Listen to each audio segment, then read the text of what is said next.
ಪ್ರಾಯಶಃ ಒಂದು test dose ಕೊಟ್ಟಿದ್ದೀವಿ ಈಗ ಪಾಕಿಸ್ತಾನಕ್ಕೆ ಮತ್ತು ಭಯೋತ್ಪಾದಕರಿಗೆ ಸಣ್ಣ ಒಂದು ಟೆಸ್ಟ್ ಡೋಸ್. ಇದರಿಂದಲೇ ಪಾಕ್ ಎಷ್ಟು ಕಂಗಾಲಾಗಿದೆ, ಭಯೋತ್ಪಾದಕರು ಎಷ್ಟು ಕಂಗಾಲಾಗಿದೆ ಅಂತ ಹೇಳಿ ಇಡೀ ಜಗತ್ತಿಗೆ ಗೊತ್ತಾಗಿದೆ. ಉತ್ಪಾದನೆಯ ಫ್ಯಾಕ್ಟ್ರಿ ಯಾವುದಾದ್ರೂ ಜಗತ್ತಲ್ಲಿ ಇದ್ರೆ ಅದು ಪಾಕಿಸ್ತಾನ. ಅವರೆಲ್ಲ ಹೇಳ್ತಾ ಇದ್ರು ಚುಟ್ಪುಟ್ಟು, ಇದೇನೋ ಚುಟ್ಪುಟ್ಟು ಅಂತ.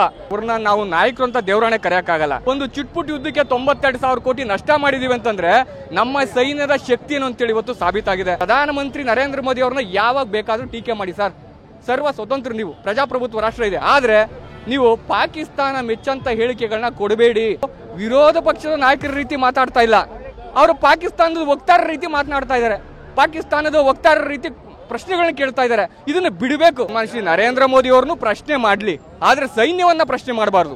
ಇವರು ಪಾಕಿಸ್ತಾನವಾದ ಹೇಳಿಕೆಗಳನ್ನ ನಂಬ್ತಾರೆ, ನಮ್ಮದೇ ರಾಷ್ಟ್ರದ ಸೈನಿಕರ ಒಂದು ಹೇಳಿಕೆಯನ್ನ ನಂಬಲ್ಲ ಅಂತಂದ್ರೆ ಇವ್ರು ಯಾರ ಪರ ಇದ್ದಾರೆ? ಊಟ ಮಾಡ್ಬೇಕಂದ್ರೆ ಬೇರೆ ಬೇರೆ ವಿದೇಶಗಳಿಗೆ ಹೋಗ್ತಾನಂತೆ.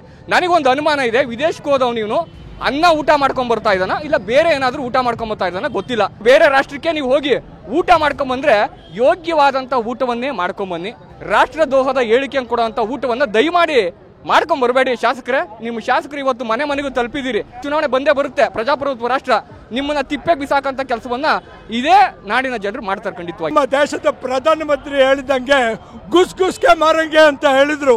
ತಪ್ಪು ಮಾಡಿದ್ರಿಂದ ನಾವು ಶಿಕ್ಷೆ ಕೊಡ್ಲೇಬೇಕು. ಗುಸ್ಗುಸ್ಗೆ ಮಾರಂಗೆ.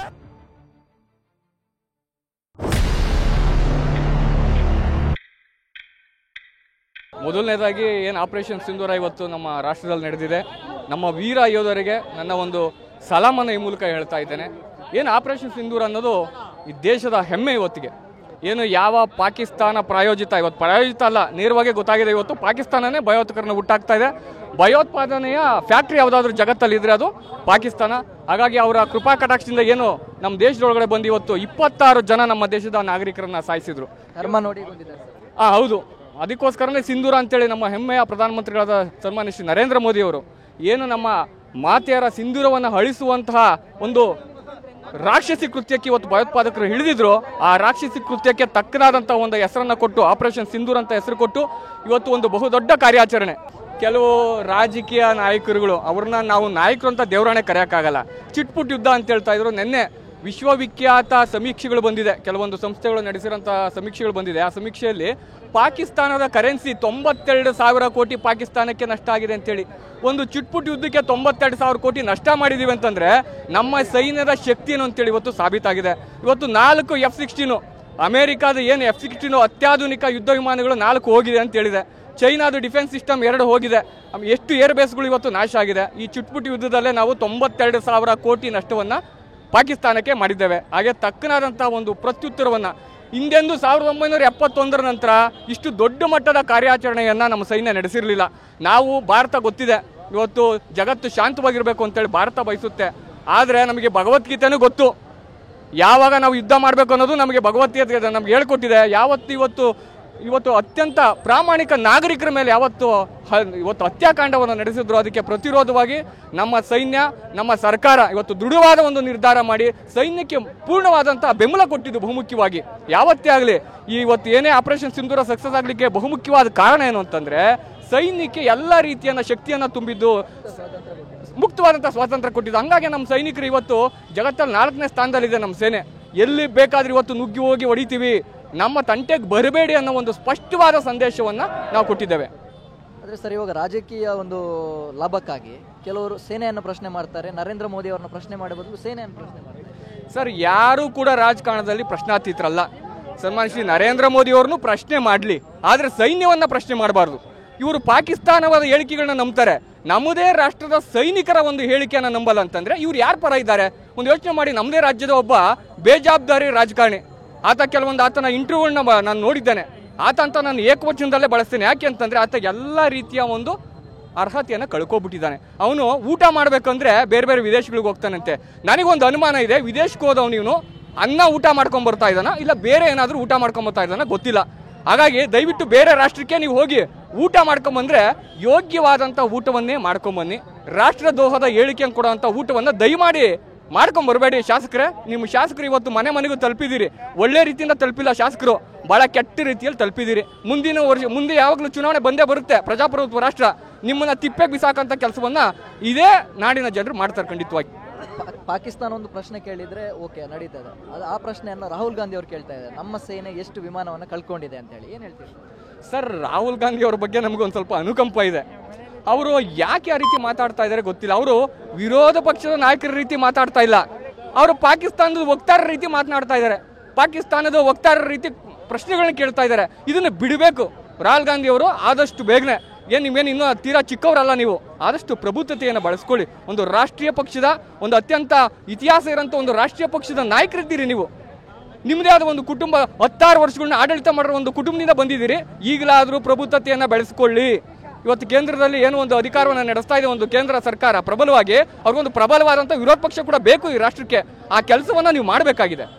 ತಪ್ಪು ಮಾಡುವ ನೀವು ತಿದ್ದಿ ಹೇಳಿ. ಹಾಗಂತ ನೀವು ಪಾಕಿಸ್ತಾನದ ವಕ್ತಾರ ರೀತಿ ವರ್ತನೆ ಮಾಡಿದ್ರೆ ಹೆಂಗಿರುತ್ತೆ? ನೀವು ಪ್ರಧಾನಮಂತ್ರಿ ನರೇಂದ್ರ ಮೋದಿ ಅವ್ರನ್ನ ಯಾವಾಗ ಬೇಕಾದರೂ ಟೀಕೆ ಮಾಡಿ ಸರ್, ಸರ್ವ ಸ್ವತಂತ್ರ, ನೀವು ಪ್ರಜಾಪ್ರಭುತ್ವ ರಾಷ್ಟ್ರ ಇದೆ. ಆದರೆ ನೀವು ಪಾಕಿಸ್ತಾನ ಮೆಚ್ಚಂತ ಹೇಳಿಕೆಗಳನ್ನ ಕೊಡಬೇಡಿ. ಸೈನ್ಯಕ್ಕೆ ಮುಜುಗರ ಆಗುವಂತಹ ಹೇಳಿಕೆಗಳನ್ನ ದಯವಿಟ್ಟು ನಿಲ್ಲಿಸಬೇಕು ಅಂತೇಳಿ ನಾನೊಬ್ಬ ನಾಗರಿಕನಾಗಿ ನಿಮ್ಮ ಹತ್ರ ಮನವಿ ಮಾಡ್ತೇನೆ. ನಾನು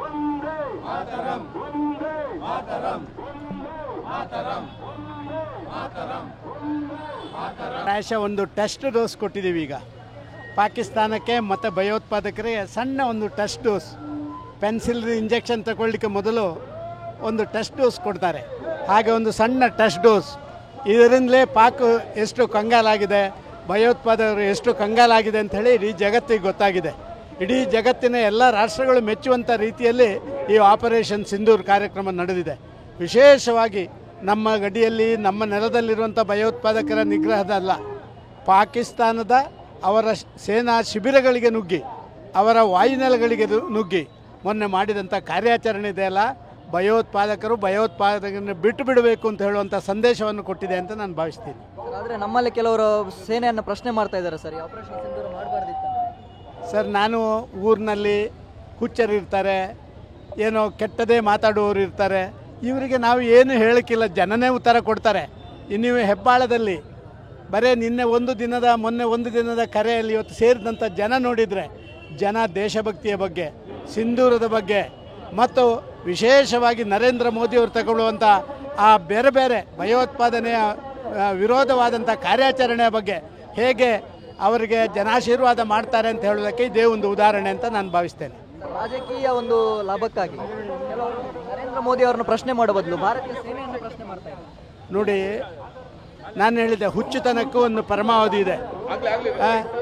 there is a method in madness ಅಂತಿದೆ. ಅದನ್ನು ಮೀರಿ ಹೋಗ್ತಾ ಇರುವಂಥ ಕೆಲಸ ಕಾರ್ಯಗಳನ್ನು ಮಾಡ್ತಾ ಇದ್ದಾರೆ ಜನ. ಬೋಲೋ ಭಾರತ್ ಮಾತಾ ಕಿ ಜೈ. ಮಾತೆಯರ ಸಿಂಧೂರ ಬೇರೆ ಅಲ್ಲ, ಭಾರತ ಮಾತೆಯ ಸಿಂಧೂರ ಬೇರೆ ಅಲ್ಲ. ಜಿಹಾದಿಗಳು ನುಗ್ಗಿ ಭಾರತ ಮಾತೆಯ ಸಿಂಧೂರನ್ನು ಅಳಿಸಿದ್ದಾರೆ. ಅವರನ್ನು ಬಿಡೋದಿಲ್ಲ. ಎಲ್ಲೇ ಅಡಗಿದ್ರು ಹೋಗಿ ಚಿತ್ರ ಮಾಡಿ ಪಾಕಿಸ್ತಾನ ಸರ್ವನಾಶ ಮಾಡೇ ಮಾಡ್ತೀವಿ.